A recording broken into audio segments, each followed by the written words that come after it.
নমস্কার, কেমন আছেন সবাই? আশা করছি সবাই খুব ভালো আছেন, সুস্থ আছেন। মৌসুমী রকমারি রান্নাতে আপনাদেরকে আবারও একবার অনেক অনেক স্বাগত। প্রতিদিনের মতো আজও একটা সুন্দর রেসিপি আপনাদের সঙ্গে শেয়ার করছি। তো আজকে দেখতে পেয়েছেন আমি একটা কেকের রেসিপি নিয়ে চলে এলাম আপনাদের কাছে। আর এটা কিন্তু বানানো এতটাই সহজ আর একদম নরম তুলতুলে, মুখে দিলেই মিলিয়ে যাবে। সকালবেলা চায়ের সঙ্গে, বাচ্চাদের টিফিনে কিংবা সন্ধেবেলা চায়ের আড্ডাতে একদম জমে যাবে। যেমন আমরা নাস্তা বানাই, এই কেকটাও কিন্তু অসম্ভব সুন্দর হয়। আপনারা একবার দেখে নিলে ভিডিওটা খুব সহজেই কিন্তু বাড়িতে বানিয়ে নিতে পারবেন। আর এটা এতটাই সফট আর স্পঞ্জি যে আপনারা বানালে বুঝতেই পারবেন এটা কতটা সুন্দর। চলুন তাহলে বানানো শুরু করছি। তো এইখানে আমি দেখুন দুটো ছোট সাইজেরই কমলা লেবু নিয়েছি। আর কমলা লেবুটা দেখুন আমি মাঝ বরাবর একটা ছুরি দিয়ে কেটে নেব। তো দেখুন কমলা লেবুটা আমি ছুরি দিয়ে মাঝখান থেকে কেটে নিচ্ছি। একটা করে কোয়া বের করার দরকার নেই, এইভাবে কিন্তু বের করে নিলেই রসটা খুব সহজেই বেরিয়ে আসবে। দেখুন একটু হাত দিয়ে চেপে নিলে সুন্দরভাবে রসটা বেরিয়ে চলে আসবে। তো আমি এইভাবেই কিন্তু দুটো লেবুকে একদম নিকড়ে রসটা বের করে নেব। লেবু থেকে দেখুন আমি সুন্দর করে রসটা বের করে নিয়েছি। এবার একটা ছাঁকনিতে করে খুব ভালো করে ছেঁকে নেব, তাহলে বিচেগুলো আলাদা হয়ে যাবে। তার জন্য এইখানে দেখুন একটা ছাঁকনি নিয়েছি, আর ছাঁকনিতে করে খুব ভালো করে এই লেবুর যে রসটা আছে ছেঁকে নেব। তো এইখানে দেখুন কমলা লেবুর রসটা আমি একটা মিক্সির বাটিতে ছেঁকে নিচ্ছি। আজ আমি মিক্সির বাটিতে করেই একদম খুব ভালো করে ফেটে নেব।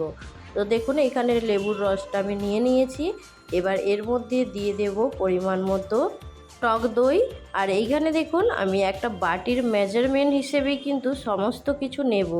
এখানে দেখুন হাফ বাটির থেকে একটু কম আছে, মানে ওই 4 চামচের মতো টক দই আছে। তো এর সঙ্গে এবার নিয়ে নেব আমি হাফ বাটির থেকে একটু বেশি চিনি। আর এইখানে চিনির পরিমাণটা আপনারা একটু কম বেশি রেখে নেবেন। যদি মিষ্টি কম খেতে ইচ্ছে যায় তাহলে কম মিষ্টি দেবেন। আর এইখানে দেখুন আমি 3 চামচের মতো সাদা তেল নিয়ে নিয়েছি। আর এইখানে যদি আপনারা বাটার দিতে চান তাহলে বাটার দিতে পারেন। তো এইখানে আমি দেখুন খুব ভালো করে মিক্সিতে আমি পিষে নিয়ে চলে এসেছি।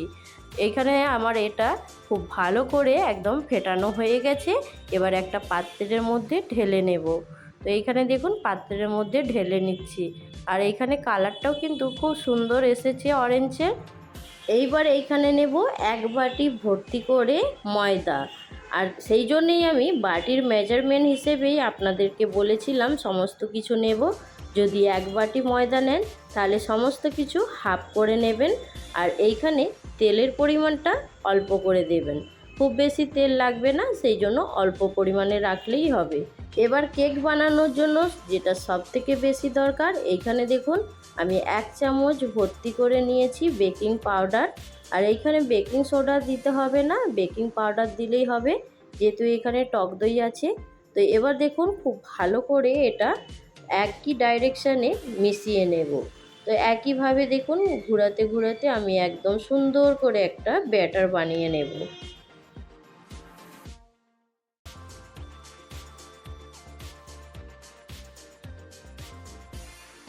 এবার দেখুন বন্ধুরা এইখানে আমার কিন্তু সুন্দর করে ব্যাটারটা একদম রেডি হয়ে গেছে। দেখে বুঝতেই পাচ্ছেন ব্যাটারটা কতটা সুন্দর হয়েছে, ভেতরে কিন্তু একটুও ছোট দানা নেই। তো এইখানে খুব ভালো করে ব্যাটারটা রেডি করে নিতে হবে। আর এইখানে স্বাদের জন্য আমি 1 চিমটে নুন দিয়েছি। এটা অপশনাল, আপনারা চাইলে দিতে পারেন, নাও দিতে পারেন। আর এইখানে দেখুন একটু ফুড কালার দিয়েছি অরেঞ্জ কালার আসার জন্য, অরেঞ্জ ফুড কালার। খুব সামান্য একটু ফুড কালার দিলে কেকটা দেখতে সুন্দর লাগার জন্যই দিয়েছি, এর থেকে আর বেশি কিছু না। আপনারা যদি মনে করেন দেবেন, আর না দিলেও কোনো সমস্যা হবে না, বাড়িতে খাওয়ার জন্য ফুড কালার না দিলেও হবে। তো এইখানে আমি দেখুন ব্যাটারটা একদম একই ডাইরেকশানে খুব ভালো করে মিশিয়ে নিয়েছি। সমস্ত কিছু আমার মেশানো হয়ে গেছে। তো এর মধ্যে আমি এবার দিয়ে দেব টুটি ফুটি। তো টুটি ফুটিটা আপনারা দিতে পারেন, এটা কিন্তু কেকের মধ্যে দিলে খুব ভালো লাগে খেতে।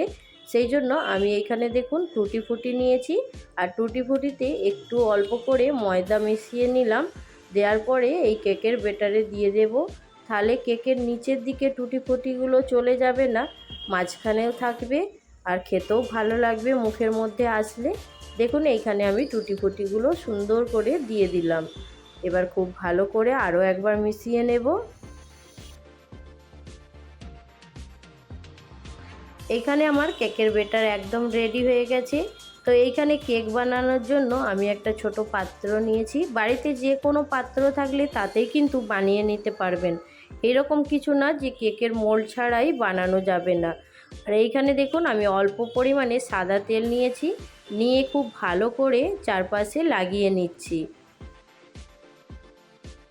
এখানে দেখুন তেলটা খুব ভালো করে লাগিয়ে নিয়েছি।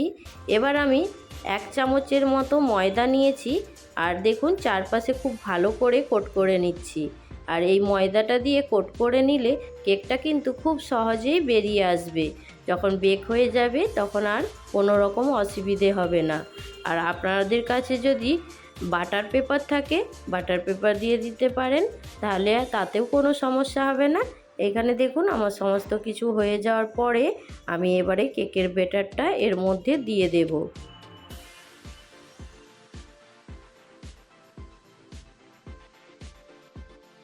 কেকের ব্যাটারটা দেখুন দেওয়ার পরে আমি এবারে খুব ভালো করে এটা একটু ঝাঁকিয়ে নেব। তাহলে কেকের ব্যাটারের ভেতরে কোনো রকম হাওয়া থাকলে বেরিয়ে যাবে আর খুব ভালো হয়ে সেট হয়ে যাবে। তো দেখুন এইভাবে কিন্তু একটু ঝাঁকিয়ে নিয়েছি। আজকে আমি প্রেসার কুকারের মধ্যে কেকটা বানাবো, সেই জন্য একটা প্রেসার কুকার আমি খুব হাই হিটে গরম করে নিয়েছি। তো এইখানে স্ট্যান্ডটা আমার কাছে এখন ছিল না, আমি একটা প্লেট নিচে রেখে দিয়েছি, ছোট প্লেট। তার উপরে এই ব্যাটারটা খুব ভালো করে আস্তে আস্তে রেখে দেব।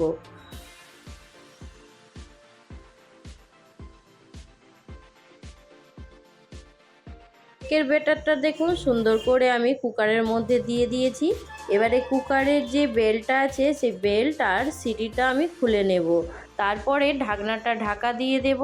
আর ঢাকা দিয়ে একদম লো ফ্লেমে 30 মিনিটের জন্য বেক করে নেব। তো এইখানে 30 মিনিট অপেক্ষা করব। অপেক্ষা করার পরে আপনাদের কাছে ফিরে আসছি। 30 মিনিট হয়ে যাওয়ার পরে আমি কেকটা এখন চেক করার জন্য চলে এলাম।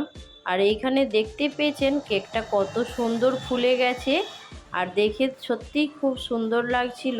আর সেই জন্য আমি একটু সামনে থেকে ক্যামেরা করে নিলাম। কেকটা অসম্ভব সুন্দর হয়েছে, দেখে বুঝতেই পারছেন। তো এখন এটা এর মধ্যে রেখে দেব। যখন ঠান্ডা হয়ে যাবে তখন কিন্তু আপনাদের কাছে ফিরে আসছি দেখানোর জন্য। তো আমি একটা ছুরি দিয়ে একটু দেখে নিচ্ছিলাম এটা পারফেক্ট হয়েছে কি না। তো কেকের ছুরির গায়ের মধ্যে কিছু ছিল না, আর এটা সুন্দর একদম বেক হয়ে গেছে। তো আমি এখন এটা ঠান্ডা হওয়ার জন্য রেখে দেব। তো কিছুক্ষণ পরে আপনাদের কাছে ফিরে আসছি। এইখানে দেখুন এবার কেকটা ঠান্ডা হয়ে যেতে আমি একদম বের করে নিয়ে চলে এলাম আপনাদের কাছে দেখানোর জন্য। আর কেকটা কতটা সুন্দর হয়েছে দেখে বুঝতেই পারছেন। তবে স্বাদটা কিন্তু একটু হালকা অরেঞ্জের জন্য একটু তিতকুড়ি ভাব ছিল, যেটা সত্যি সেটা সত্যি। তো পেছনটাও দেখুন খুব সুন্দর হয়েছে, কিন্তু কেকের স্বাদটা যেটা ছিল সেটা একটু হালকা তিতকুড়ি লাগছিল, আমার কাছে লাগছিল। কিন্তু আমার হাজব্যান্ড বলল ঠিক আছে। তো চলুন এইখানে আজকে কেকটাকে এবার একটু কেটে নিয়ে দেখিয়ে দিই আপনাদেরকে এটা কতটা সুন্দর আর স্পঞ্জি। কেকটা এবার কেটে নেব। ছুরিটা কিন্তু একদমই ধার ছিল না, সেই জন্য কেকটা যখন কাটছিলাম একটু ভেঙে ভেঙে যাচ্ছিল। তো চলুন আমি কেকটা কাটতে থাকি। তার সঙ্গে বন্ধুদের সঙ্গে ছোট্ট করে একটা রিকোয়েস্ট করছি, আজকে যারা প্রথম আমার চ্যানেলে ভিজিট করছেন, যদি আপনাদের আজকের এই অরেঞ্জ কেকের রেসিপিটা ভালো লাগে অবশ্যই কিন্তু আমার চ্যানেলটা সাবস্ক্রাইব করে আমার পাশে থাকার অনুরোধ রইল। কেকটা কাটার পরে দেখুন কতটা সুন্দর লাগছে, একদম স্পঞ্জি নরম তুলতুলে। সত্যি কেকটা কিন্তু খেতে অসম্ভব সুন্দর হয়েছিল। আমার কাছে একটু হালকা তিতকুড়ি লাগছিল, কিন্তু কেকটা সত্যি অসম্ভব সুন্দর হয়েছিল। তো আপনারা বাড়িতে বানালে অবশ্যই বুঝতে পারবেন কতটা সুন্দর হয়। আর এখন তো দোকানে অনেক রকমের কেক সাজানো থাকে এই শীতের সময়, দেখে তো খেতে ইচ্ছে যায়। তো সহজ পদ্ধতিতে বাড়িতেই বানিয়ে নিন। তো চলুন আজকের রেসিপি এইখানেই শেষ করছি। আর আপনাদেরকে যদি ভালো লাগে অবশ্যই একটা কমেন্ট করে আমার উৎসাহ বাড়ানোর চেষ্টা করবেন। আপনাদের একটা সুন্দর কমেন্ট পেলে কিন্তু অনেকটাই ভালো লাগবে, মনে হবে হ্যাঁ আমার রেসিপি কেউ দেখেছে। ভালো লাগুক নাই লাগুক আপনারা অবশ্যই একটা কমেন্ট করবেন। তো চলুন এইখানেই শেষ করছি আজকের রেসিপি। পরবর্তী রেসিপি নিয়ে খুব তাড়াতাড়ি আরও একটা নতুন ভিডিওর সঙ্গে দেখা হবে। সবাই ভালো থাকবেন, সুস্থ থাকবেন, বাই।